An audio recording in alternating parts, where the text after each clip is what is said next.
एक तनिक सा तुलसी दल जो कि ठाकुर जी के केवल चरणों से स्पर्श हो गया हो, उसका इतना प्रताप होता है कि यदि कोई व्यक्ति सवेरे तुलसी दल सेवन कर ले और तत्पश्चात पूरे दिन में यदि किंचित किसी कारण से उसकी मृत्यु हो जाए और तुलसी दल उसके अंदर है, तो कितना भी बड़ा पापी हो, वैकुंठ जाने से उसको कोई रोक नहीं सकता है। क्यों? क्योंकि वह तुलसी ठाकुर जी के चरण से स्पर्श हो गई है। एक तनिक सा तुलसी दल जो ठाकुर जी के चरणों से स्पर्श है, ठाकुर जी का चरणामृत युक्त है, यदि उसका कोई सेवन कर ले तो 24 घंटे की जिम्मेवारी है कि यदि 24 घंटे में उसके प्राण निकल गए किसी कारण से, क्योंकि प्राण तो कभी भी जा सकते हैं, उसको वैकुंठ जाने से कोई नहीं रोक सकता। अतुल प्रताप तनिक तुलसी दल मानत सेवा भारी। लोग बाग कभी कभी कहते हैं, बोले ठाकुर जी को 56 भोग लगाओ, लाखों रुपया खर्च करो तभी खुश होते हैं क्या? नहीं, 56 भोग तो हम अपनी सुख के लिए लगाते हैं ठाकुर जी का। ठाकुर जी को तो कुछ नहीं, एक तुलसी चढ़ा दो रोज, एक तुलसी। और प्रसन्न करना हो तो वहां पे भी श्री राधा ये कह करके ठाकुर जी के एक प्रयास बताएं, नित्य 11 तुलसी ठाकुर जी के चरणों में अर्पित करो। ठाकुर जी को परम प्रिय है। और उसमें भी एकमात्र तुलसी ऐसा है कि आप जैसे कहीं व्यवस्था ना हो तो तुलसी को पुनः धो करके फिर चढ़ा सकते हैं ठाकुर जी को। अन्यथा सेवा प्रणाली में निषेध बताया, एक बार जो ठाकुर जी को अर्पित हो गया वो दोबारा ठाकुर जी स्वीकार नहीं करते। श्रीमद् वल्लभाचार्य जी के चरित्र में एक भाव आता है कि एक बार ठाकुर जी की सेवा में व्यवस्था नहीं थी, तो व्यवस्था करने के लिए उन्होंने ठाकुर जी की भोजन थाल आदि में से एक स्वर्ण की कटोरी को विक्रय कर दिया।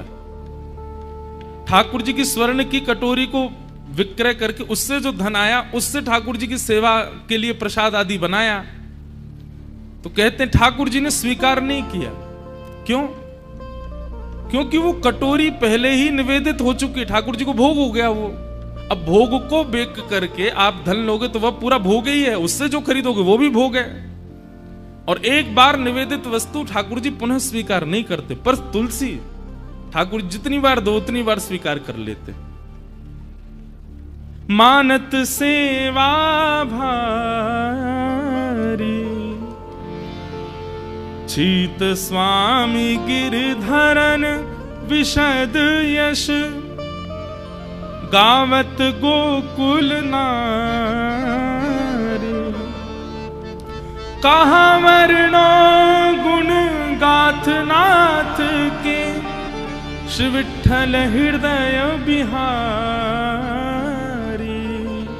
श्री राधा हृदय बिहारी अखियन के भूषण गिरधारी। अखियन के भूषण मेरी अखियन के भूषण गिरधारी। अखियन के भूषण। बोलो वृंदावन बिहारी लाल की जय। श्री राधा रमण लाल की जय। श्री राधा वल्लभ लाल की जय। श्रीमद् भागवत महापुराण की जय। सब संतन की जय। सब भक्तन की जय। सब विप्रन की जय। श्री गोदावरी मैया की जय। देवादिदेव महादेव श्री त्र्यंबकेश्वर नाथ की जय। कल्प गुरु श्री दत्तात्रेय भगवान की जय। पंचवती की जय। समस्त ब्रजवासिन की श्री गिरिराज धरण की गोवर्धन नाथ की श्याम सुंदर श्री यमुने महारानी की प्यारे वृंदावन धाम की जय जय श्री राधे। लाला के बाबा की, बाबा के लाला की, लाला बाबा दोनों की। नमः पार्वती पतये हर हर महादेव। परम मंगल में प्रात अखिलेश्वर अकारण करुणा वरुणालय भक्त वांछा कल्पतरु तड़िद्वित विनिंदित पीतांबरधारी श्री बाल कृष्ण लाल की वांग्मयी प्रतिमूर्ति हम आप सबके मध्य में विराजमान श्रीमद् भागवत महापुराण को बारंबार प्रणाम।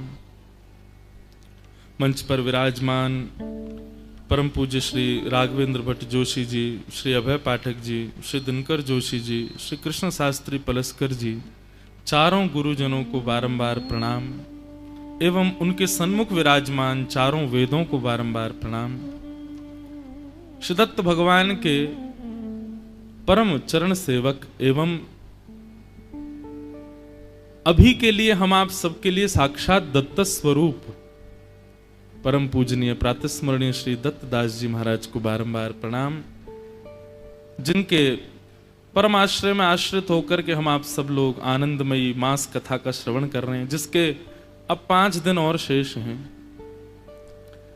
ऐसे महाराज जी को प्रणाम एवं श्री पंडरीनाथ हमारे श्री विट्ठल भगवान को जिन्होंने सुंदर भावों से अपने संपूर्ण जीवन रिझाया और उनके भक्तों के सुंदर भावों को गाकर के कई वैष्णवों का मार्गदर्शन किया, ऐसे हमारे पूज्य श्री मुकुंद काका जी को बारंबार प्रणाम।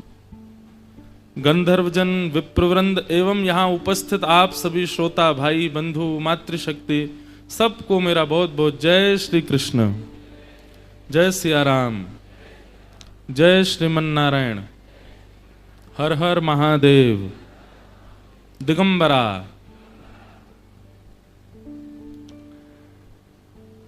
परमानंद के साथ हम आप सब लोग मास कथा के अब विश्राम के दिवसों में प्रवेश कर चुके हैं। यह सुख, यह आनंद, ये जीवन भर स्मृति बनकर के रह जाने वाला एक भाव है जो सदा चित्त में रहेगा।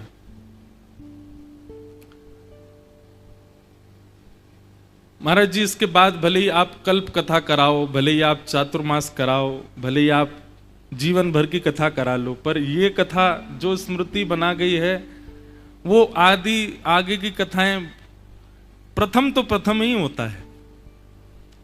प्रथम स्मृति को तो कोई नहीं छोड़ सकता। तो ये इस बार की जो स्मृति है इसकी भरपाई नहीं हो पाएगी। ये तो अद्भुत है, अतुलनीय है। नष्टप मोह स्मृतिर्लब्धा, गीता में अर्जुन जब इस बात को कह देते हैं कि मेरा मोह नष्ट हो गया और आपने जो मुझे प्रसंग सुनाया इसकी स्मृति मेरे चित्त में सदा रहेगी। भगवान बोले बस, कोई गीता याद नहीं की अर्जुन ने कि भगवान के एक एक उपदेश उसने लिख लिए हों, कहीं पर पूरे कंठस्थ याद हो गए हों। मैं स्वयं कथा में कहता हूं लिखो लिखो, अच्छा है, लिखते भी हैं कई लोग, पर लिखने से ज्यादा उसकी स्मृति। ये जरूरी नहीं है कि व्यास जी ने क्या बोला वो आप याद कर लो, पर वो जिस उद्देश्य में कह रहे थे उस उद्देश्य से कोई स्मृति, एक याद आपके चित्त में बैठ गई, और वो स्मृति ही आपको जब जब आएगी ना तब तब वो आपका कल। कई बार मेरे साथ ऐसा होता है कि किसी संत के चरणों में बैठ के कुछ उपदेश सुना हो, ज्यादातर अपने पूज्य नाना जी का स्मरण में करता हूं कथाओं में, क्योंकि यहां दसम स्कंद प्रारंभ नहीं हुआ, ब्रज की लीला कम आई इसलिए कम हुआ, लेकिन नहीं तो ब्रज लीला हो तो नाना जी की याद आती है। महाराज जी ब्रज साहित्य के इतने अच्छे विद्वान थे नाना जी, हम पे जो भी है सब नाना जी की देन है। ऐसे ऐसे भाव ठाकुर जी की ब्रज लीला के सुनाते थे। शाम को जब लीला का दर्शन करते हैं ना तो नाना जी की खूब स्मृति होती है।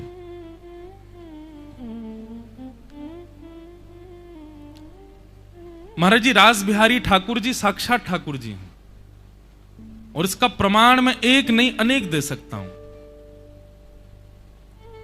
हमारे ब्रजमंडल में एक संत हुए पंडित श्री गया प्रसाद जी महाराज, उनको सब पंडित जी कहते थे। तो ब्रजमंडल में रासलीला का इतना प्रचलन था, पहले कथाएं कम होती थी, रासलीला ज्यादा होती थी, क्योंकि लोगों को समझने के लिए लीला ज्यादा अच्छी लगती थी। तो सब लोग कहते थे, बोले ठाकुर जी हमारे पूज्य पिताजी महाराज, आज पूज्य गुरुदेव भगवान पूज्य पिताजी पधार रहे हैं नासिक, बंबई आ गए हैं। अब बंबई से 6 साढ़े 6 बजे तक आ जाएंगे। तो उनको महाराज जी ठाकुर जी बोलते इसीलिए हैं क्योंकि वो रासलीला में कृष्ण बनते थे और वो इतने प्रसिद्ध हो गए थे वृंदावन में कि वो अपने ठाकुर स्वरूप के अलावा भी जब घूमते थे तो भी सब उनको ठाकुर जी बोलते थे। बोले तो ठाकुर जी जा रहे हैं, ठाकुर जी घूम रहे हैं, कहीं बाजार में मिल जाते रिक्शा में, और देखो ठाकुर जी ये शाम को कृष्ण बन जाते हैं। इसलिए सब ठाकुर जी बोलते थे। इसलिए पिताजी का उपनाम, मुख्य नाम तो कृष्णचंद्र शास्त्री, कृष्णचंद्र उपाध्याय, पर उनका उपनाम प्रसिद्धि हो गई ठाकुर जी के नाम से।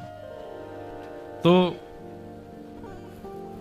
हमारे नाना जी वो रासलीला में श्री जी बनते थे, किशोरी जी बनते थे, पिताजी से भी पहले। तो रास के प्रति एक भाव तो उत्पन्न हो ही जाता है जब देखते हैं ठाकुर जी को। तो पंडित श्री गया प्रसाद जी महाराज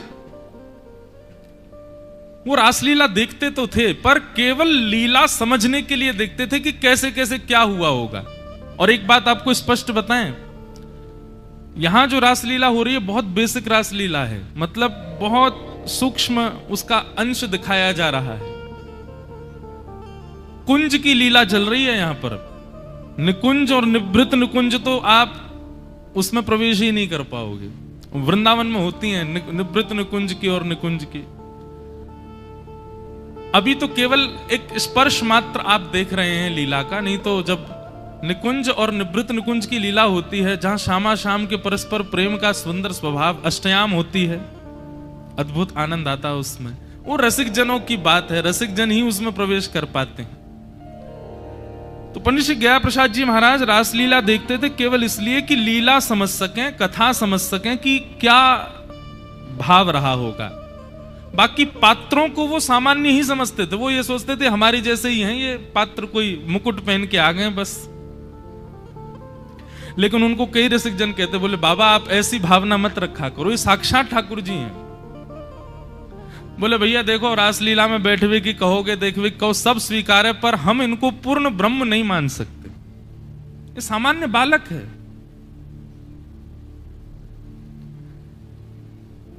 लेकिन एक दिन पंडित जी महाराज के चित्त में भाव आया, बोले अगर ये पूर्ण पर ब्रह्म है तो मौसम नहीं है अभी अमरूद का, अभी अमरूद फल हुआ नहीं है, पर ब्रह्म है तो अमरूद प्रकट कर सकते हैं। मेरी अमरूद खाने की इच्छा है और इनका उच्छिष्ट खाने, ये झूठा अपना खिलावे तो मैं मानूंगा कि ये साक्षात पर ब्रह्म है। और पंडित जी महाराज गोवर्धन में विराजते थे, बैठे थे कथा में। हमारी महाराज जी पूरी कथा श्री हनुमान जी महाराज, जगन्नाथ जी, गोपाल जी, राधा रमन जी, हमारे इष्ट चतुर्भुज ठाकुर जी, पूज्य पिताजी के गुरु जी और पूज्य श्री पंडित जी महाराज, ये दो चित्र सदैव रहते हैं सामने। पंडित जी पूरी कथा में बैठते हैं। तो बोले कि यदि ठाकुर जी ने अमरूद खिलाया, अपना उच्छिष्ट खिलाया, झूठा खिलाया, तो मानूंगा कि ये पर ब्रह्म है। और उस दिन लीला करते करते करते करते ठाकुर जी के जाने क्या चित्त में आया, तो ऐसी दर्शनार्थी भोग भोग रख जाते हैं, उसी में ना जाने कहां से कोई अमरूद ले आया और ठाकुर जी लीला करते करते गए और उसमें से एक अमरूद निकाला। अमरूद निकाल करके स्वयं पाया और पा करके सीधे भीड़ में बैठे दूर पंडित जी महाराज को देखा और दौड़े कूदे मंच से दौड़ करके गए, उनकी गोद में जाके बैठ गए और बोले बाबा मुंह खोलो। पंडित जी महाराज के तो रोम रोम कांपे, उनकी आंखों से आंसू निकले। बोले अमरूद खावे को मन है, रोना ले खा ले। और खवा के ठाकुर जी भाज गए। 3 दिन तक मूर्छा अवस्था में रहे पंडित जी महाराज। और 3 दिन बाद जब मूर्छा उनकी टूटी, सीधे रास बिहारी ठाकुर जी के पास गए, चरणों में जाकर के क्षमा प्रार्थना कर, मुझे क्षमा कर दो नाथ, मैं आप पर संशय कर रहा था। तो ठाकुर जी ने कहा क्यों? ठाकुर जी लेटे भय, मतलब लीला नहीं चल रही थी, तैयार हो गए थे ठाकुर जी, बस अपने सिंहासन पर लेटे भय। तब पंडित जी ऊपर पहुंच गए, पर्दा के पीछे पाम दबाने लगे, ठाकुर जी मुझको क्षमा कर दो। तो जो रास बिहारी ठाकुर जी स्वरूप सरकार बोले बैठ जाओ बाबा, तो बैठ गए और अपने पैर के अंगूठे से, पैर के अंगूठे और उंगली के बीच ऐसे खोल के बाबा के ऐसे नाक दबाने लगे ठाकुर जी, और बाबा उनके पैर दबा रहे थे। ठाकुर जी खेल रहे थे ऐसे अंगूठा से उंगली से उनकी नाक दबा रहे थे। तो इतने में स्वामी जी जो गाते हैं वो भीतर आ गए और उन्होंने आकर के ठाकुर जी को थोड़ा डांट दिया। अरे ठाकुर जी कहा कर रहे हो, बेचारे बाबा तुम्हारी सेवा कर, तुम नाक दबा रहे हो उनकी। तो ठाकुर जी ने अपना पांव पीछे कर लियो और ठाकुर जी ने पांव पीछे किया और पंडित जी महाराज का रोना शुरू। स्वामी जी से बोले ठाकुर जी अनुग्रह करके मेरे संग क्रीड़ा कर रहे, ठाकुर जी मेरी नाक दबा रहे, आपने क्यों मना कर दी उनसे? अरे वो साक्षात परमेश्वर हैं, ईश्वर हैं।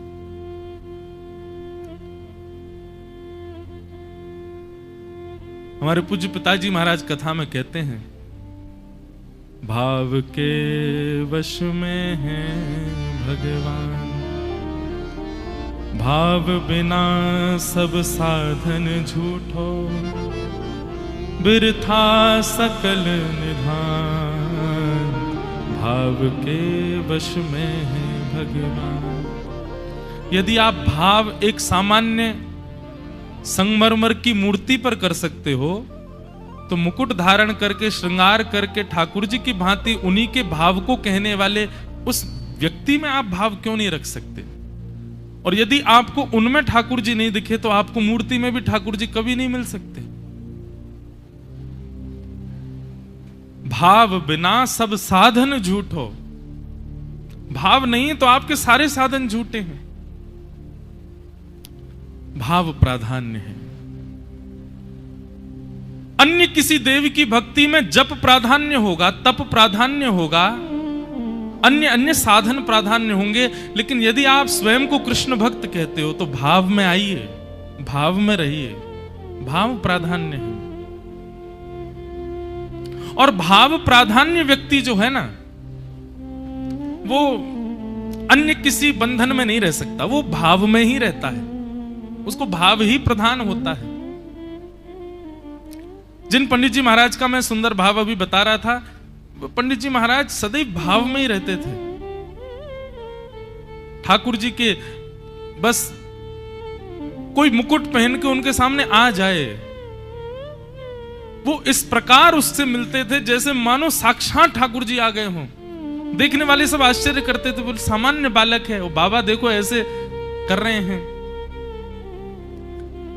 कभी कभी कोई बाबा जी से कहता, पंडित जी महाराज से बोले बाबा आप ऐसे कोई भी मुकुट पहन के आ जाए, आप इतना नतमस्तक क्यों है जाएं?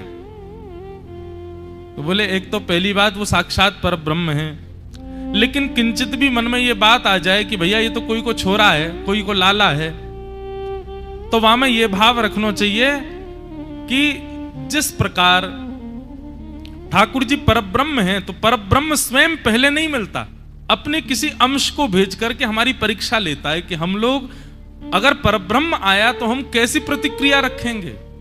अगर परब्रह्म साक्षात ठाकुर जी हमारे सामने आ गए तो हमारी स्थिति और प्रक्रिया कैसी होगी, उसको परखने के लिए ठाकुर जी अपने अंशों को भेज देते हैं। तो वो अंश कभी कभी मूर्ति के रूप में आ जाते हैं, मंदिर में प्रतिष्ठित ठाकुर जी के रूप में आ जाते हैं, और कभी कभी रास बिहारी ठाकुर के रूप में भी आते हैं।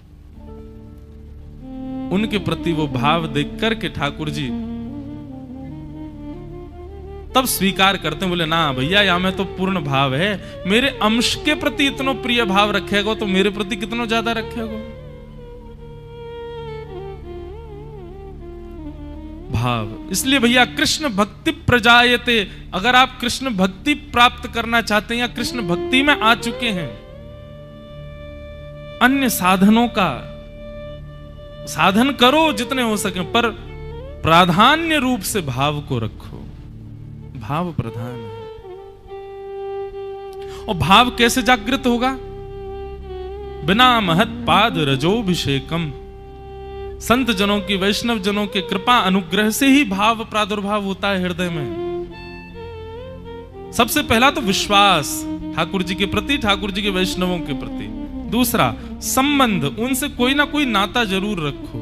और तीसरा, समर्पण, समर्पित हो जाओ। इन तीनों के प्रक्रिया करने से उत्पन्न होगा भाव, और वही भाव ठाकुर जी को प्रिय है, वही भाव ठाकुर जी को भाता है।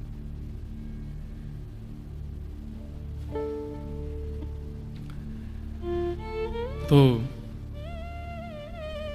ऐसे श्री गिरधर लाल जी और श्री दत्त भगवान के पावन मिलन महोत्सव का हमने आनंद लिया। आज दत्त भगवान के अगले गुरु के विषय में हम सुने, और आज कथा में बहुत एक सुंदर प्रसंग। मैं एक बात कहूं बंधुओं, मुझे पता है आप सबका बहुत भाव रहता है कि ब्रज लीला सुने, ब्रज के भाव सुने, पर एक बात सदैव याद रखना कि श्रीमद् भागवत के ये जो प्रसंग है गंभीर जरूर हैं, ये थोड़े क्लिष्ट जरूर हैं, थोड़े कठिन जरूर हैं, पर इनसे गुजरे बिना यदि आप ब्रज के भाव में प्रवेश करेंगे ना, तो कभी अपराध बनेगा। आज नहीं तो कल बनेगा, कल नहीं तो परसों बनेगा। इनमें ऐसे ऐसे भाव छुपे हुए हैं, वो ज्ञानवर्धक, वैराग्यवर्धक हैं, वो चित्त में आने बहुत आवश्यक हैं। ठाकुर जी की ब्रजलीला सबको भाती है। अरे जो ठाकुर जी से कोई संबंध नहीं, जिसका कथा भागवत से कोई संबंध नहीं, उसको ब्रजलीला सुना दो, उसको भी बड़ा आनंद आ जाता है, क्योंकि वो लीला है ही ऐसी आकर्षण करने वाली है। पर वो लीला सदा आपके चित्त में रमती रहे, उसके लिए ये बाह्य परकोटे बनाने बहुत जरूरी हैं ज्ञान और वैराग्य के। इसलिए ये कथाएं आवश्यक हैं। कभी कभी मन में भाव आता है कि क्यों ना हम दशम स्कंदी कहें। मैं खुद मंच से कह देता हूं कि मैं ब्रज लीला ही कहूं, ब्रज भाव ही कहूं, पर तभी चित्त में एक भाव आता है कि तो फिर इतने प्रसंग सुखदेव जी ने क्यों सुनाए। ये जड़ भरत उपाख्यान हो गया, पुरंजनोपाख्यान हो गया, कपिल देवभूति संवाद हो गया, ये इतने क्लिष्ट और इतने मार्मिक और इतने गूढ़ प्रसंग, जिनको सुन के कई बार लोगों में निद्रा तक आ जाती है, इनको कहा क्यों गया? क्योंकि भैया व्यक्ति जब रोगी हो जाता है ना, तो रोगी व्यक्ति की इच्छा होती है, मुझे मीठा खाना है, मुझे पकौड़े खाने हैं, मुझे कचौड़ी खानी है। तो डॉक्टर उसको पहले क्या कहता है? वैद्य कहता है पहले कड़वे कड़वे रसायन लो, और कड़वे रसायनों से अपने भीतर की स्थिति को पहले पवित्र करो, उस योग्य बनाओ कि तुम उस क्लिष्ट वस्तु को सेवन कर सको, उस मधुर वस्तु का पान कर सको। इसलिए पहले रसायन दिया जाता, औषधि दी जाती है, ताकि हमारे अंदर की जितनी स्थितियां वो सब स्वस्थ हो जाएं। और जब हम स्वस्थ हो जाते हैं तब डॉक्टर या वैद्य हमको आज्ञा देता, अच्छा ठीक है अब तुम पा सकते हो। ठाकुर जी की ब्रज लीला वो मधु के समान है, वो कचौड़ी के समान है, वो पकौड़ी के समान है, वो बड़ी आनंददायी है। उसको पचाने के लिए क्षमता होनी चाहिए, और क्षमता के लिए ये रसायन पिलाए जा रहे हैं। 7 दिन के सप्ताह में मैंने कभी ये विषय नहीं कहे, लेकिन ये यहां प्रकट हो रहे हैं। और आज का जो प्रसंग है बहुत अद्भुत है, परम ज्ञान युक्त है, परंतु परम आनंद देने वाला है। जड़ भरत रहुगण संवाद, इसलिए बड़ी सावधानी से सुनिएगा।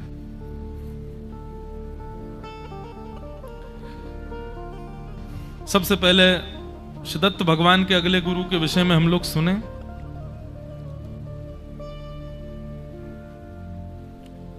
कल जिन गुरु के विषय में हमने सुना वे थे सर्प, और दत्त प्रभु के अगले गुरु हैं उर्णनाभि।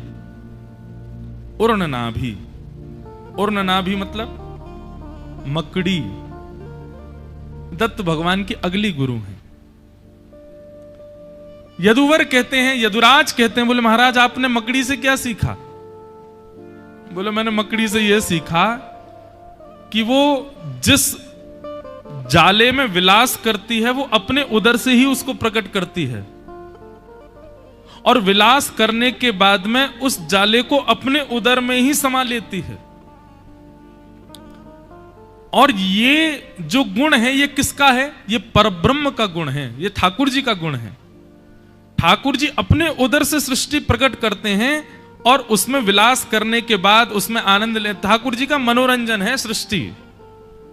एक प्रकार से मेरा होना आपका होना, मेरा रोना आपका हंसना, आपका रोना मेरा हंसना, आपका गिर जाना मेरा उठ जाना, मेरा मोटा होना आपका पतला होना, मेरा गोरा होना आपका काला होना, ये सब ठाकुर जी का मनोरंजन है। अभी मनोरंजन शब्द आती कई लोगों के प्रश्न, अच्छा तुम्हारा जी किसी किसी के साथ तो बहुत बुरा होता है जीवन में, तो ठाकुर जी ऐसा मनोरंजन क्यों करते हैं? देखो ठाकुर जी मनोरंजन किसी की भक्ति से भी, मीराबाई के प्रेम से भी ठाकुर जी का मनोरंजन हो रहा है, लेकिन भगवान ने यहां पर एक विधान बना दिया। बोले मैं किसी मनोरंजन का, मैं किसी सृष्टि के सृजन का सुख तब लेता हूं जब व्यक्ति अपने कर्म फल कर्म भोग से निवृत्त होकर मेरी प्राप्ति करता है। जब हम इस संसार में और बंध जाते हैं, ठाकुर जी को पीड़ा ही होती है, कष्ट ही होता है, लेकिन जब निवृत्त होते हैं तो ठाकुर जी को तब मनोरंजन होता, तब उनको सुख मिलता है। तो पीड़ा होना और किसी के जीवन में बहुत संकट है, उससे पीड़ा ठाकुर जी को भी होती है। श्री भक्तमाल में नाभा गोस्वामी कहते हैं, भक्त भक्ति भगवंत गुरु चतुर नाम वपु एक। भक्त के जीवन में आने वाला कष्ट ठाकुर जी को भी लगता है। उनको यही चिंता लगी रहती है कि अपना उद्धार कैसे करेगा। तो कभी जीवन में आने वाली पीड़ा, उससे ठाकुर जी को पीड़ा भी होती है। कोई खिलौना हमारा टूट जाए, हमको पीड़ा नहीं होती? जिस प्रकार हमारा प्रिय खिलौना टूट जाए, प्रिय खिलौना चले ना, उसको हम रिपेयर करवा दें, खूब सेल लगा दें, अच्छी जगह दिखा दें, तब भी ना चले। आजकल खिलौने चले गए, फोन आ गया है खिलौनों की जगह, सारे खिलौने फोन में ही हैं।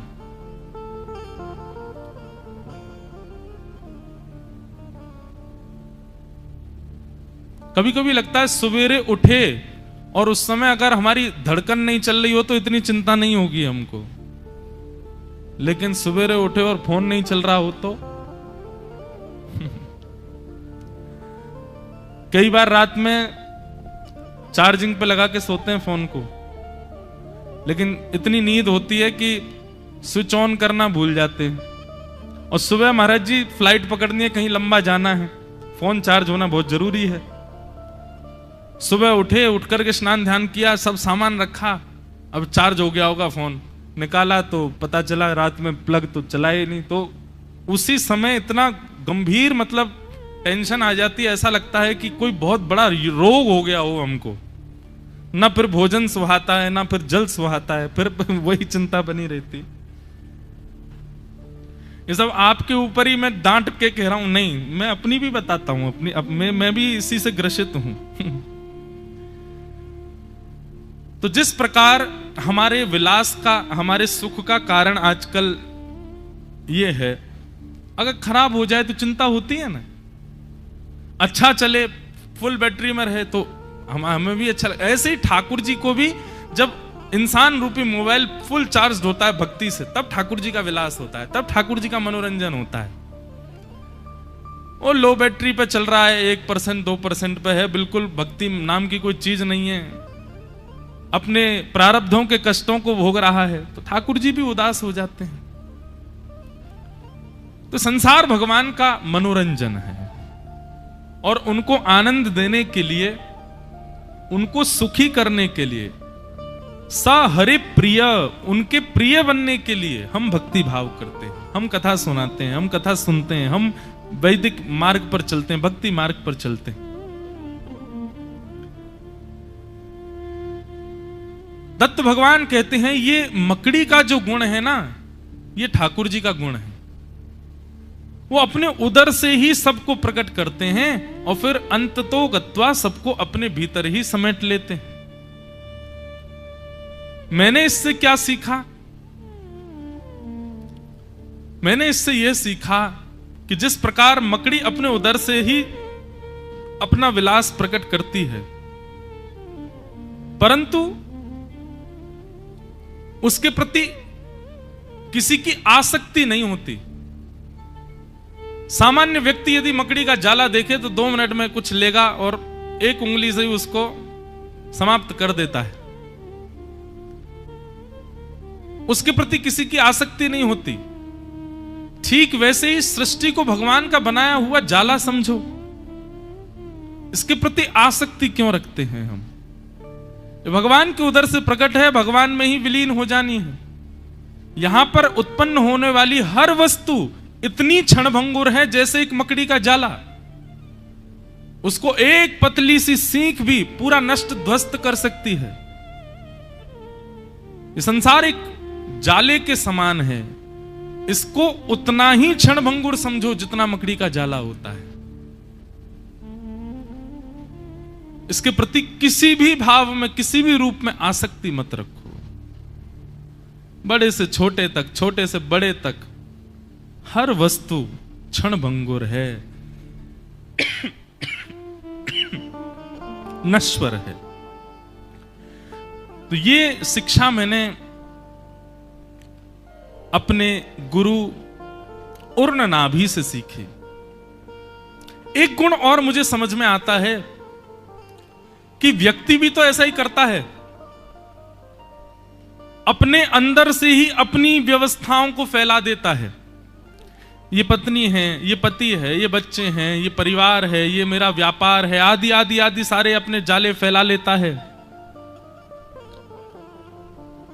सब कुछ करने के बाद उसमें ही रमता रहता है, पर वो मकड़ी से दूसरा गुण नहीं सीख पाता। क्या कि यदि किसी दिन वो जाला ध्वस्त हो जाए तो मकड़ी परेशान नहीं होती, वो दूसरा स्थान चुनती है, वहां जाकर के फिर बना लेती है या फिर अपने अंदर ही समाहित कर लेती। पर मानव, उसके बनाया हुआ जो प्रपंच है, यदि उसको कोई नष्ट कर दे तो वो दुखी हो जाता है, वो क्षीण हो जाता है, वो अपनी स्थिति से च्युत हो जाता है।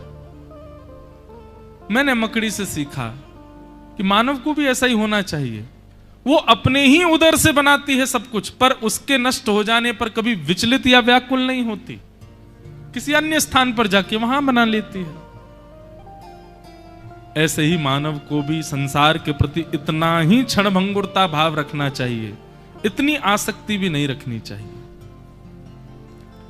तो ये मेरे अगले गुरु हैं उर्णनाभि।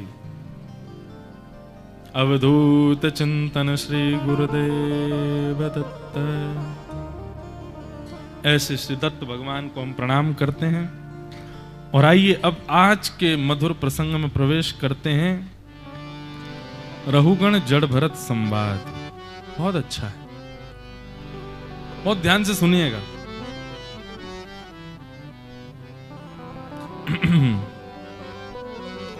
बोलो वृंदावन बिहारी लाल की जय, श्री राधा रमण लाल की जय, श्री राधा वल्लभ लाल की जय। भगवान के अवतार हुए भगवान ऋषभदेव, और ऋषभदेव के 100 पुत्र हुए, जिनमें सबसे बड़े पुत्र का नाम है भरत। कल हम इनके विषय में सुन रहे थे। इन्होंने अपने पुत्रों को जो ज्ञान उपदेश किया उसका भी मैंने कल थोड़ा सा चिंतन किया था। ऋषभदेव भगवान कहते हैं कि हम मानवों का जन्म दुख पाते हुए कर्म करने के लिए नहीं हुआ है। जगजीत सिंह गाते हैं, हर तरफ है जगह बेशुमार आदमी, हर तरफ है जगह बेशुमार आदमी, फिर भी तन्हाइयों का शिकार आदमी, हर तरफ हर जगह। सब दुखी हैं।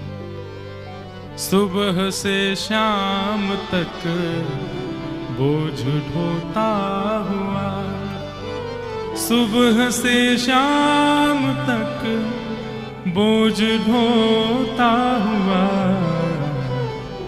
चैन खोता हुआ, बार बार आदमी, हर तरफ है जगह बेशुमार आदमी, हर तरफ है जगह। लेकिन ये नहीं, ये गलत है। ऋषभदेव भगवान कहते हैं क्यों कष्ट पाए हम। लेकिन संसार में बंधुओं एक भी व्यक्ति ऐसा नहीं है जो बिना कष्ट के रह रहा हो। सबके जीवन में कष्ट है,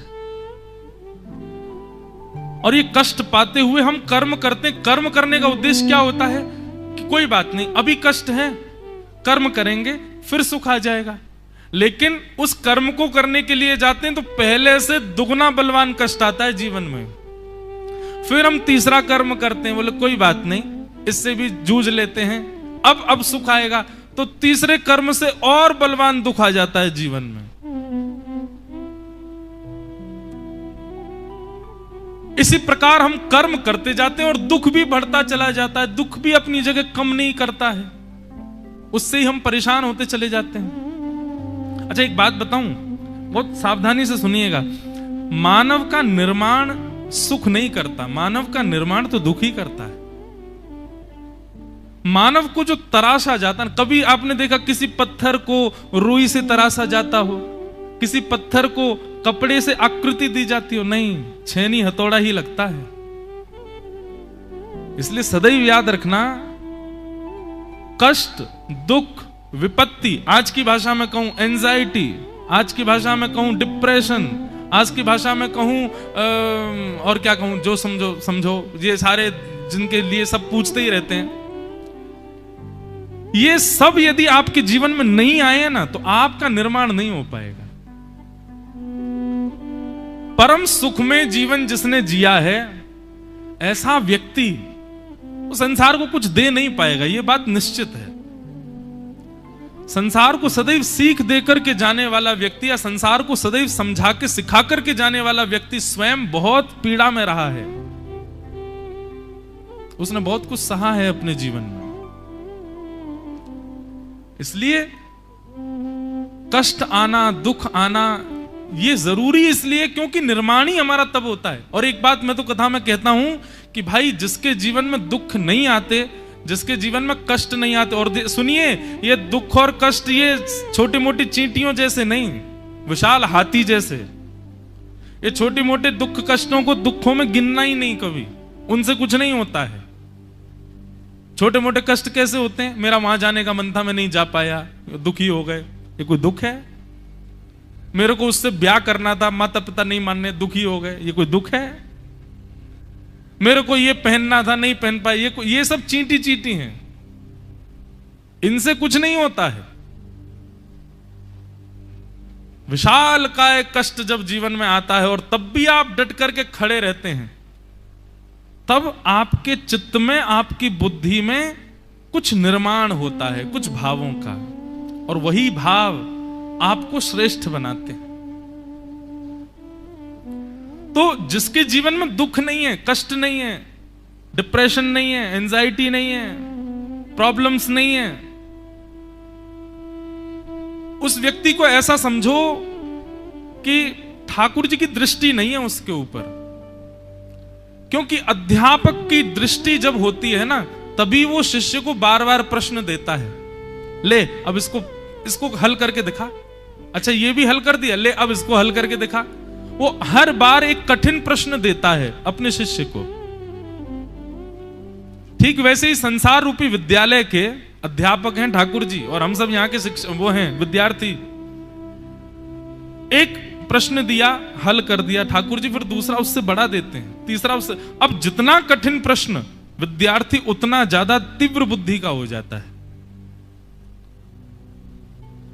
लेकिन कई विद्यार्थी ऐसे हैं, वो प्रश्नों के भय के कारण कक्षा में ही नहीं बैठते, बाहर घूमते रहते हैं, बंक मार देते हैं, स्कूल से चले जाते हैं। उनको उस समय तो लगता हम बड़े सुखी हैं, हमारे जीवन में कोई कष्ट नहीं है, पर उसका परिणाम जब विद्यालय पूर्ण हो जाता है उसके बाद वो किसी लायक नहीं रह पाते।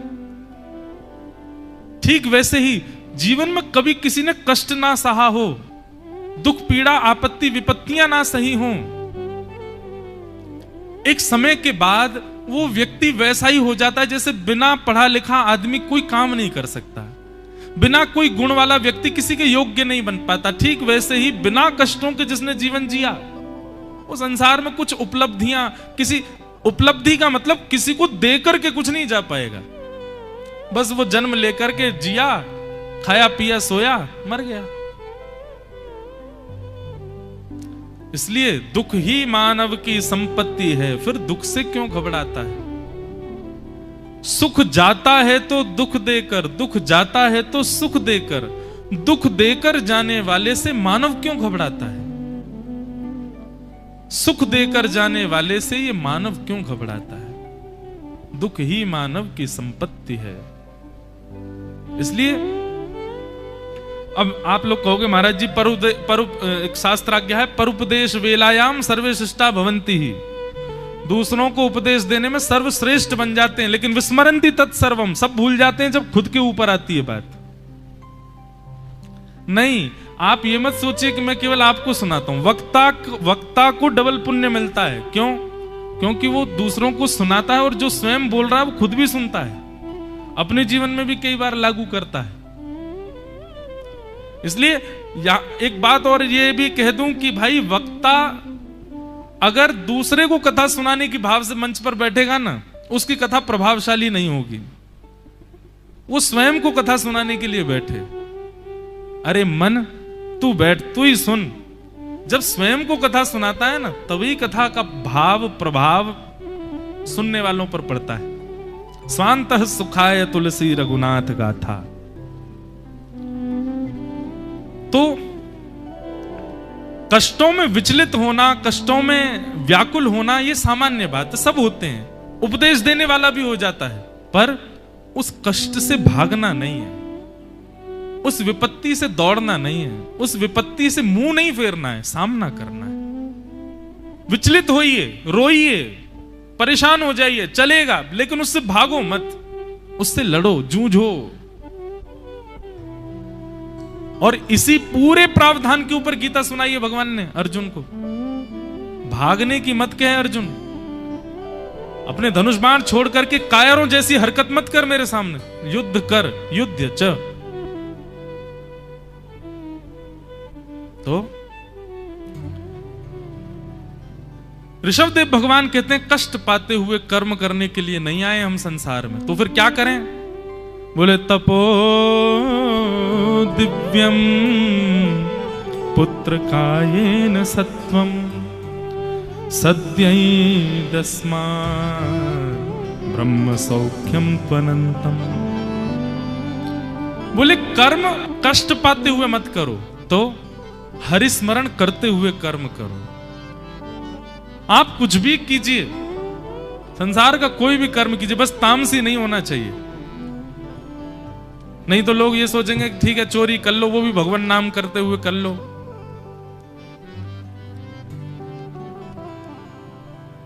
तो कोई भी कर्म करो, भगवत स्मृति के साथ करो।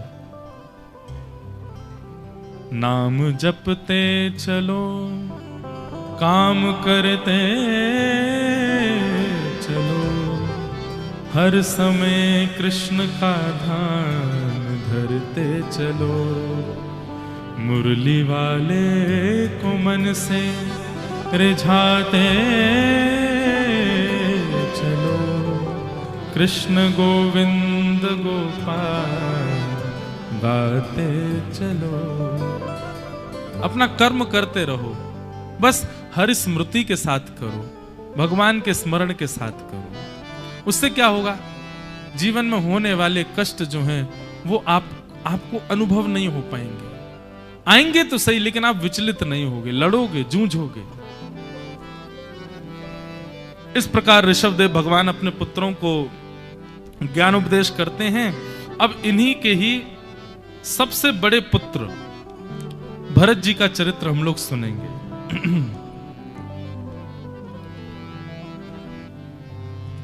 भरतस्तु महाभागवतो। सबसे पहला शब्द भरत जी महाराज के लिए क्या कहा गया? बोले भरत जी कौन है? बोले महाभागवत हैं। भागवत का मतलब क्या होता? भगवान का।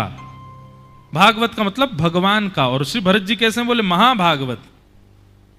ये ठाकुर जी के परम प्रिय हैं। अच्छा, परम प्रिय होने का लक्षण, अब श्रीमद् भागवत का पंचम स्कंद चल रहा है, यहां गद्य में श्लोक हैं, सारे छंदबद्ध गद्य है। तो यहां पर लिखा है श्री भरत जी का गुण कैसा था कि यज्ञ भाजो देवांस्तान पुरुषावयवेश्व भयाद्यतः। जिस प्रकार श्री भरत जी महाराज कभी यज्ञ में बैठते थे या कोई अनुष्ठान में बैठते थे तो पंडित जी उनके हाथ में अक्षत देकर के, पुष्प देकर के कहते, भरत जी देवराज इंद्र का स्मरण कीजिए। अब जैसे ही देवराज इंद्र का स्मरण होता तो इंद्र कौन है? बोले भगवान की भुजाएं हैं। तो वो इंद्र का स्मरण नहीं करते थे, श्रीमन नारायण की भुजाओं का स्मरण करते थे। ओहो, ठाकुर जी की भुजा ऐसी है, ठाकुर जी के हाथ ऐसे हैं, ठाकुर जी के गोल गोल गोल उंगलियां हैं, गुलाबी गुलाबी से हस्त कमल, ठाकुर जी के कमल जैसे हाथ हैं बिल्कुल।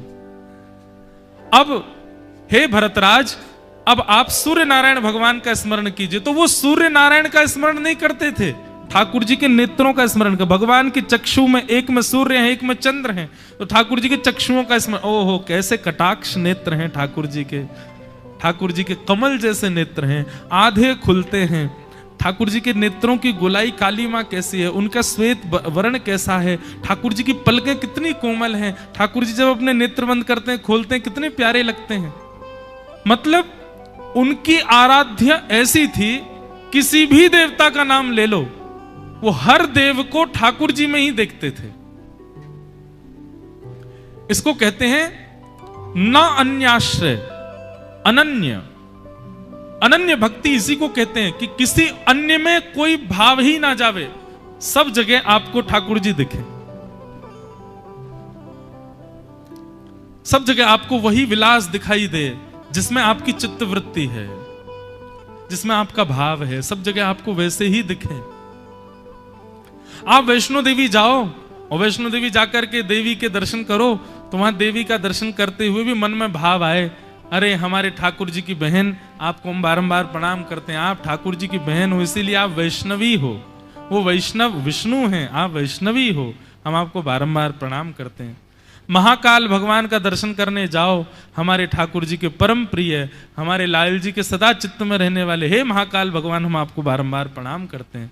त्र्यंबकेश्वर दर्शन करने जाओ, हे श्री राधा वल्लभ लाल के परम चरण सेवक, हम आपके श्री चरणों में। अब कृष्ण भक्ति यदि आपके चित्त में है तो आप जिस भी देव से मिलोगे उसके प्रति एक ही भाव रखोगे, कृष्ण से क्या संबंध है इनका, उसी संबंध से आप उनसे मिलने जा रहे हो। मतलब अनन्य भक्ति में आप अन्य देव के गुण की प्रधानता नहीं देखते, उसके अंदर आप कृष्ण भक्ति को ही प्रधान देखते हैं। ऐसी भक्ति श्री भरत जी महाराज की थी, इसीलिए उनको महाभागवत कहा गया। चंद्रमा का स्मरण करो, ठाकुर जी के दूसरे चक्षु का स्मरण करने लगते थे। हे भरत महाराज, आप ब्राह्मणों को सबको भोजन पवाइए, सबको दक्षिणा प्रदान कीजिए। ठाकुर जी के मुखमंडल का स्मरण करते थे, ओहो ये सब ठाकुर जी के मुख हैं, इतने सारे मुख आए हैं, सब में ठाकुर जी की सुंदर सुंदर आहुति दूंगा। तो वो इसी भाव से ही प्रसाद पवाते थे ब्राह्मणों को, भगवान के मुख में जा रहा है। ऐसी भक्ति थी श्री भरत जी महाराज की, इसलिए उनको महाभागवत कहा गया। एक गणपति भट्ट नाम के एक वैष्णव, उनकी कथा आती है कि वो गणेश जी के परम उपासक थे। वो अन्य किसी देवता को नहीं पूछते थे, गणेश जी को ही पूछते थे बस। सब जगह गणपति दिखे उनको। एक बार उनके किसी रिश्तेदार ने उनको जगन्नाथपुरी बुलाया और उसने ऐसा और कह दिया कि यहां गणेश जी ही हैं मंदिर में, आ जाओ तुम। तो वो आदमी अपनी पूरी व्यवस्था करके जगन्नाथपुरी पहुंच गया। बिल्कुल सत्य घटना है। अब जैसे ही जगन्नाथपुरी पहुंचे महाराज, तो वहां जाकर के उन्होंने पहले सबसे पूछ करके विश्वास कर लेते, गणेश जी है ना भीतर? बोले हाँ। मेरा अनन्य भाव नहीं छूटना चाहिए, किसी अन्य देव को नहीं देखता मैं केवल गणेश जी को देखता हूं। तो इनकी भक्ति में थोड़ी सी एक कमी ये थी, अन्य देव को देखते भी नहीं थे। उसको सुधारने के लिए और इनके अनन्य भक्ति से प्रसन्न होने के लिए जगन्नाथ जी ने इनको बुलवाया था। तो मंदिर में दर्शन करने के लिए भीतर जाने लगे, तो वहां पर श्री कृष्ण गोविंद हरे मुरारे कीर्तन होने लगा। उन्होंने कहा, बोले कि एक बात बताओ, ये गणेश जी का मंदिर है, तुम यहां कृष्ण का कीर्तन क्यों कर रहे हो? तो किसी ने कहा, बोले अरे तुमको किसी ने पागल बना दिया। बोले गणेश जी का नहीं है, साक्षात ब्रज उर चंदन नंद नंदन श्री कृष्ण ही जगन्नाथ जी हैं, वही विराज रहे यहां पर। महाराज, मंदिर के गर्भगृह के सन्मुख पहुंचने से पहले उनको यह पता चल गया गणेश जी नहीं, वहीं से भाग गए। मंदिर से छोड़ छाड़ के बाहर निकल आए और आकर के महाराज समुद्र के जल से अपने आप को छींटा मारने लगा। रहे राम राम राम, मेरी अनन्य भक्ति नष्ट हो गई, जे मैंने क्या कर दिया। हे गणपति बप्पा आप नाराज मत हो जाना, मैं तो आपके अलावा किसी ने मुझे पागल बना के यहां बुला दिया। रुदन करने लगे। श्री जगन्नाथ जी इतने प्रसन्न हो गए उनके इस भाव से, बोले कैसी अनन्यता है। सोई ठाकुर जी एक बालक का रूप धारण करके गणपति भट्ट के पास पहुंच गए। समुद्र किनारे बैठे थे, रो रहे थे। बालक ने आकर के कहा भैया तुम रो क्यों रहे हो। बोले मेरा पूरे जीवन की अनन्य भक्ति मेरी आज नष्ट हो गई। मैं गणेश जी के अलावा किसी को नहीं देखता, मुझे किसी ने यहां भेज दिया है, अब मैं इनको देखूंगा तो मेरी भक्ति नष्ट होगी। अब मैं कैसे क्या करूं मैं। अरे मैं अन्य देव के नगर में भी क्यों आ गया। जगन्नाथ जी बालक के रूप में गए। बोले अरे तुम गणेश जी का दर्शन नहीं करोगे तो भी तुम्हारी अनन्यता टूट जाएगी। देव दर्शन ना करने से भी अनन्य भाव टूटता है। और तुमको किसी ने पागल ये बना दिया है कि अंदर जगन्नाथ जी जो हैं वो कृष्ण, वो गणेश जी ही हैं। बोले मैं किसकी बात मानूं, कोई तो कहता वो कृष्ण है, तुम कह रहे हो वो गणेश जी हैं। बोले तुमको विश्वास नहीं होता तो चलो मेरे साथ, मैं तुमको दिखाऊं। गणेश जी जैसी सूंड, गणेश जी जैसे कान, गणेश जी जैसा पेट, सब कुछ है ठाकुर जी को, वो गणेश जी ही हैं। गणपति भट्ट बोले देखो मैं चल तो दूंगा लेकिन मैं देखूंगा नहीं, जब तक मुझे विश्वास नहीं होगा मैं दर्शन नहीं करूंगा। आंखों पर पट्टी बांध करके गए, मंदिर में भीतर प्रवेश कर गए। ठाकुर जी स्वयं ही बालक के रूप में गए थे, हाथ पकड़वा करके देखा। बोले लो चढ़ जाओ, ये ब्रह्मवेदी है, इसके ऊपर ये विशाल स्वरूप गणेश जी हैं, देख लो, स्पर्श करके देख लो।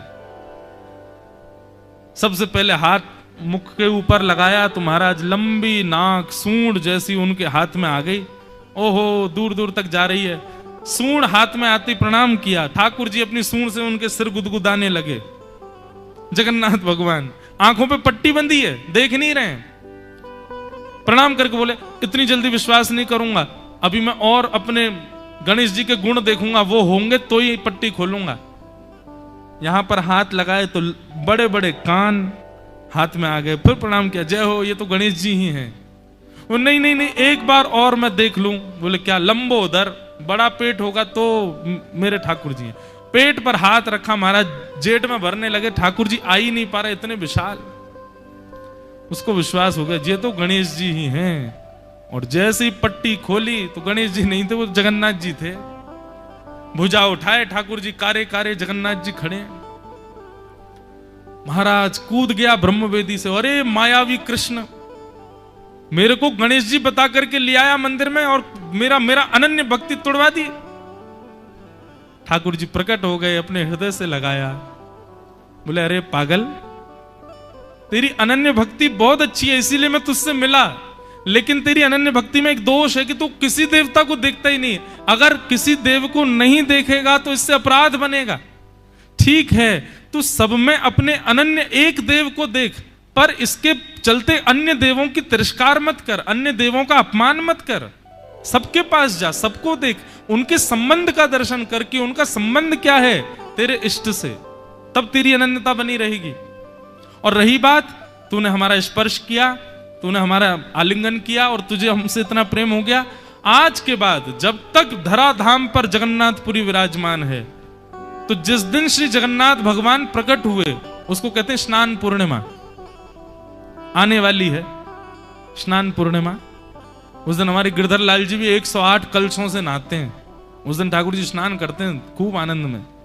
गत वर्ष में आया था तो स्नान पूर्णिमा के आसपास ही आया था महाराज जी के पास दत्त धाम।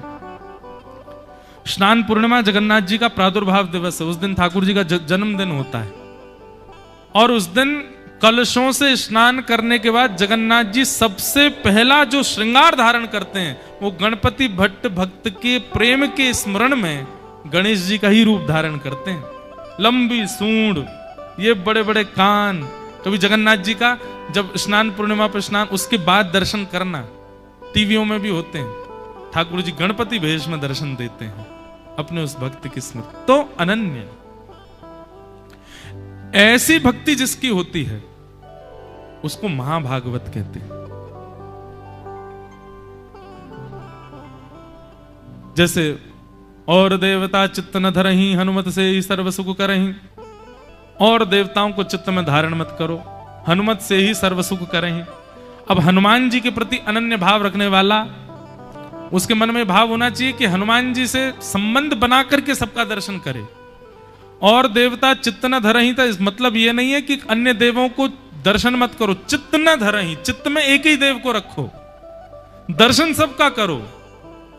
और सबके दर्शन में संबंध यही रखो कि इनका संबंध किससे है, इनका संबंध श्री कृष्ण से कैसे। अब जैसे श्री हनुमान जी महाराज कृष्णावतार में ठाकुर जी की वंशी श्री हनुमान जी ही हैं।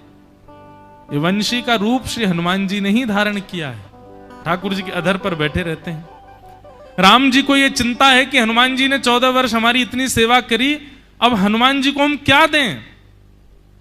तब भगवान की पादुकाओं ने रघुनाथ जी को आज्ञा दी, बोले कि हे भगवान, ये हनुमान जी आपके द्वापर के कृष्णावतार में वंशी के रूप में आएंगे और आप चाहते हैं कि आप इनके द्वारा दी गई सेवा इनको वापस कर सको, इनको कुछ उपहार दे सको।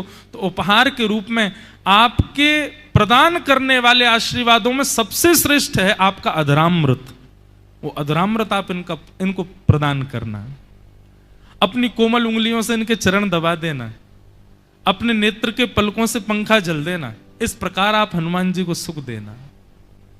तो कहीं कहीं भावों के अनुसार महादेव वंशी का रूप धारण करके आए हैं और महादेव के रुद्र रूप हैं श्री हनुमान जी।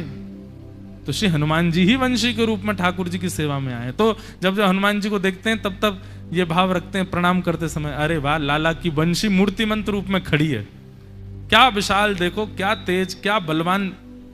ठाकुर जी की वंशी में इतना ही बल है जितना हनुमान जी में है। क्यों? वो हनुमान जी ही है। बोलो अनंत बलवंत श्री हनुमान जी महाराज की जय। तो महाभागवत का लक्षण क्या है? वो सबके प्रति अपने इष्ट को ही देखता है, अपने गुरुदेव में भी इष्ट का दर्शन करता है, अपने माता पिता में भी इष्ट का दर्शन करता है, अपने पति में भी इष्ट का दर्शन, अपनी पत्नी में भी इष्ट का दर्शन, अपने आगे दिखने वाले हर प्रिय भाव में अपने इष्ट को देखता है।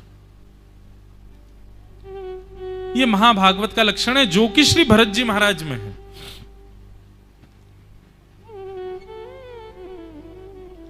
ऐसे महाभागवत श्री भरत जी एक छत्र सम्राट थे पृथ्वी के।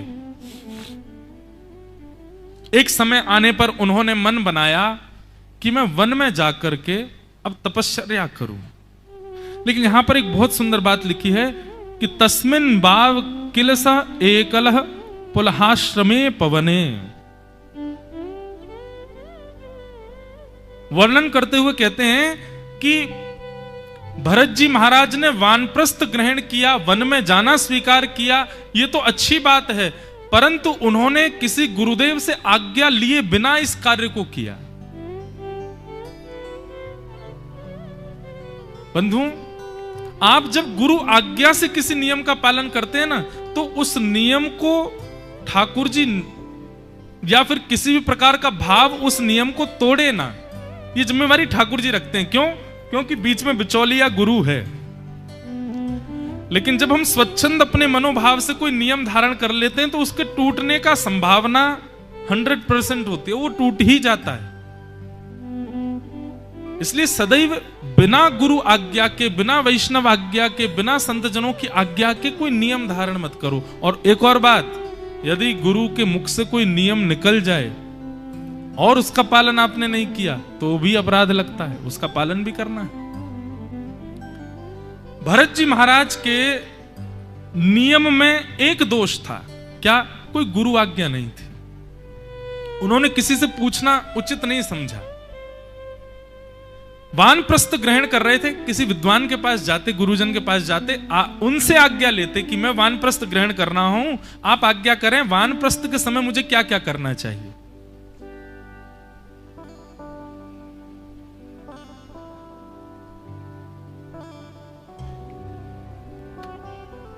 लेकिन उन्होंने किसी से आज्ञा नहीं ली, अपने पुत्र को राज्य गद्दी पर बैठा करके और श्री भरत जी महाराज अकेले ही वन में चले गए। और उसका परिणाम भरत जी महाराज गंडकी नदी के तट पर बैठ करके तपस्या करते थे। एक परन कुटी बनाई थी, उसी में ही रहते थे। खूब दिव्य ठाकुर जी का स्मरण करते थे। गुरु आज्ञा के बिना किसी नियम का पालन करने का परिणाम यह हुआ भरत जी के साथ कि जिन भरत जी ने अपने राज्य को छोड़ दिया, जिन भरत जी ने अपनी पत्नी को छोड़ दिया, जिन भरत जी ने अपने बच्चों तक का त्याग कर दिया, पूरे परिवार और वंश कुल का त्याग करके वन में आ गए, वो भरत जी वन में एक हिरणी के बच्चे के ऊपर आसक्त हो गए। भरत जी महाराज गंडकी नदी के तट पर बैठे थे, तपस्या कर रहे थे। सामने के छोर पर एक हिरणी जल पी रही थी और वो गर्भवती थी। उसका 1-2 दिन में ही गर्भ जन्म लेने वाला था।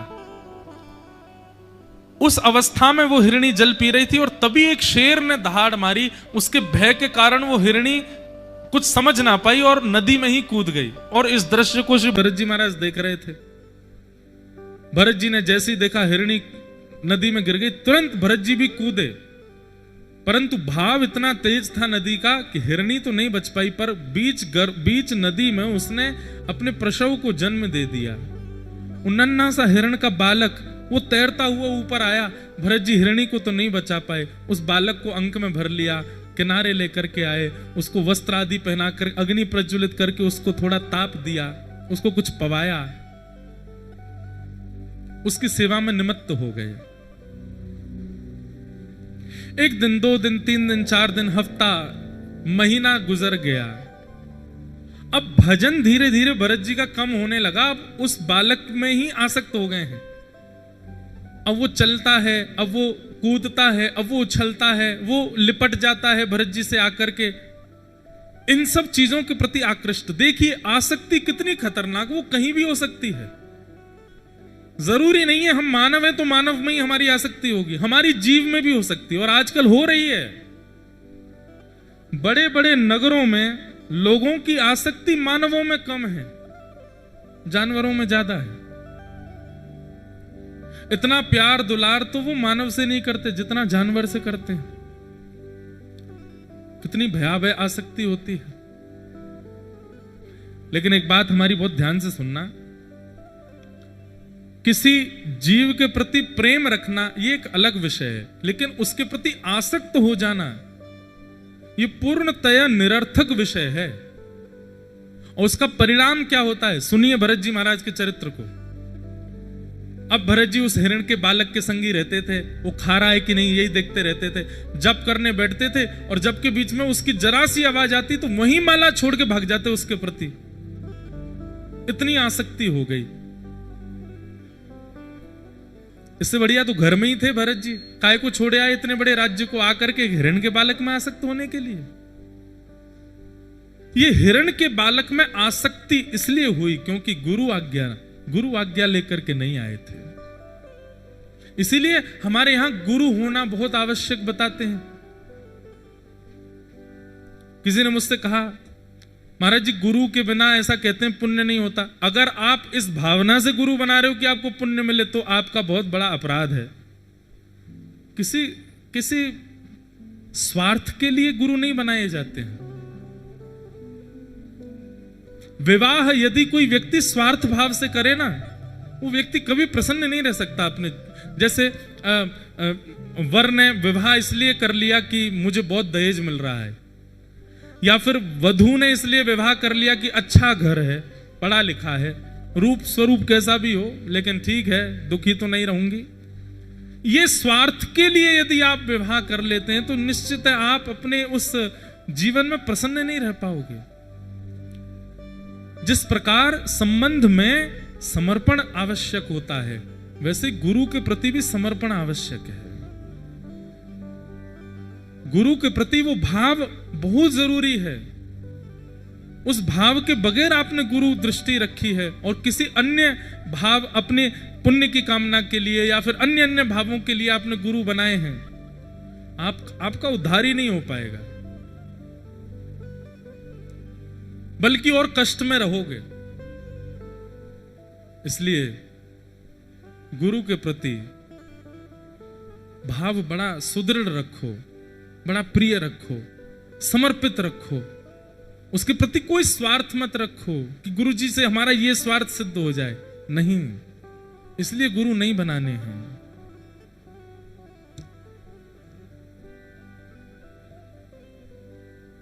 एक बहुत सुंदर गुरु स्तुति है। खा रहा गोते हूं मैं भव सिंधु के मझधार में, खा रहा गोते हूं मैं भव सिंधु के मझधार में।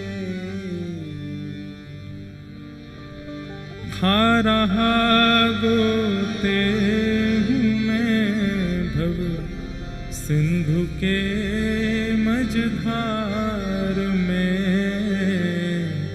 पार करना या ना करना दोनों मर्जी आपकी, पार करना या न बहुत अच्छा भाव, दोनों मर्जी आपकी। मेरी इच्छा नहीं है, मैं तो बस आपकी शरण में आ गया हूं नाथ। अब मुझे पार करना या ना करना ये आपके ऊपर निर्भर करता है। चाहे तो मुझे यहां डुबा दीजिए, चाहे तो मुझे कोने छोड़ दीजिए, चाहे मुझे पार कर दीजिए। इस भावना से गुरु शरणागति ली जाती है। हे मेरे गुरुदेव करुणा सिंधु करुणा कीजिए, मेरे गुरुदेव करुणा। भाव से गाओ। आपकी जिसके प्रति आस्था है, जिन गुरु के प्रति आपका भाव है या फिर मन है कि ये मेरे गुरु हों, उनका स्मरण करके ये भाव पुष्ट करो उनके चरणों में। सिंधु करुणा कीजिए, मेरे गुरुदेव करुणा सिंधु करुणा कीजिए।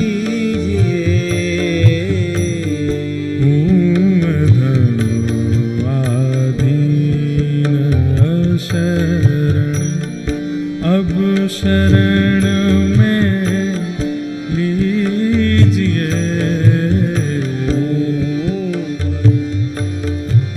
आदीन अशरण अब शरण में लीजिए।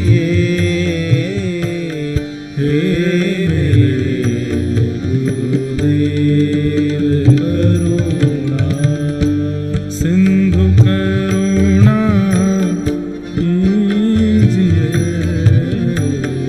हे मेरे गुरुदेव करुणा।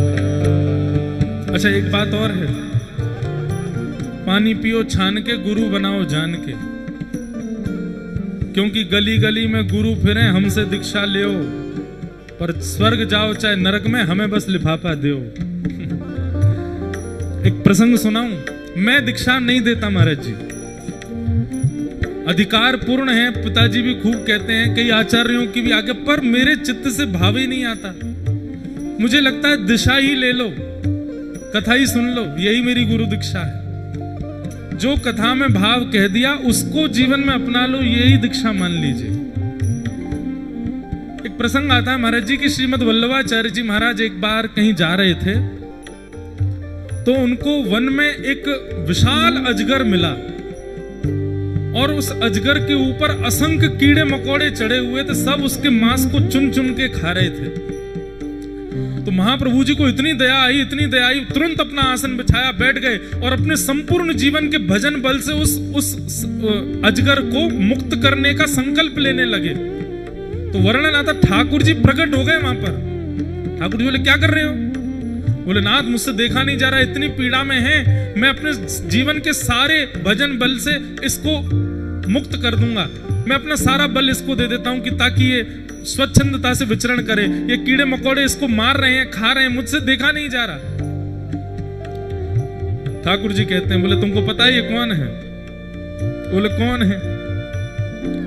बोले अजगर जो है ये पूर्व जन्म में एक गुरु जी थे, और ये जितने भी कीड़े मकोड़े इनको खा रहे हैं ये सब इनके चेला हैं। तो बोली ऐसा क्यों हुआ?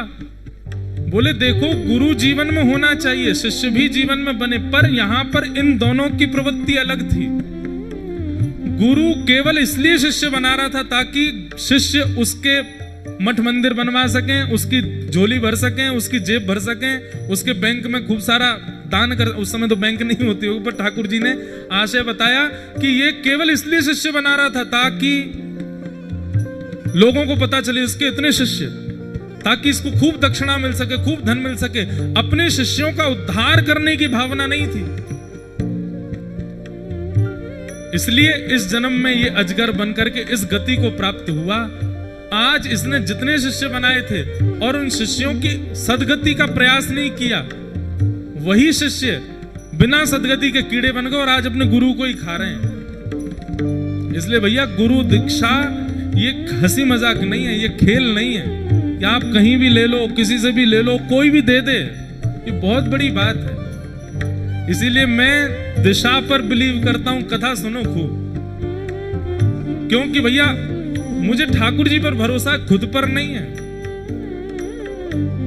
शिष्य पर भरोसा है, पर मेरे गुरुत्व पर अभी मुझे नहीं है कि कहीं मेरे मन में लोभ आ गया तो क्या करूंगा? अगले जन्म में मुझे भी खा जाओगे सब मिलके।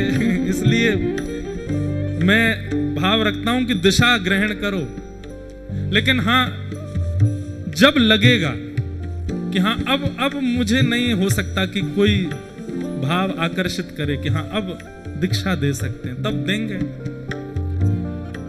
एक 3-4 दिन पहले महाराज जी एक माता जी आई, उनकी आयु होगी 50-60 वर्ष की। वो बोली कि हमको दीक्षा दे दो महाराज जी। मैंने कि मैया अभी तो मैं दीक्षा नहीं दूं। बोले हम प्रतीक्षा करेंगी। अब मैं उनको देख के कहूं, मैंने कि प्रतीक्षा आप करोगी तो फिर मुझे शमशान आना पड़ेगा दीक्षा देने।